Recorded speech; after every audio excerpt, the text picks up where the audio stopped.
We're lucky enough to be looking after a pond.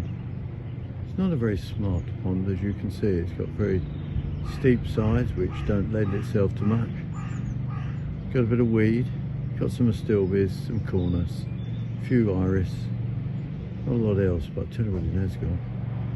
Mummy duck, yes, mummy mallard, and a lovely brood of chicks. Just look at them.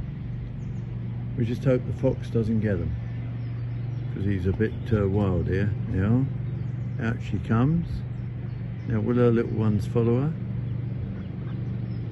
We'll wait and see, shall we? See, World Radio Gardening talks wildlife. Don't forget, you can mail me with any questions you like to post@worldradiogardening.com.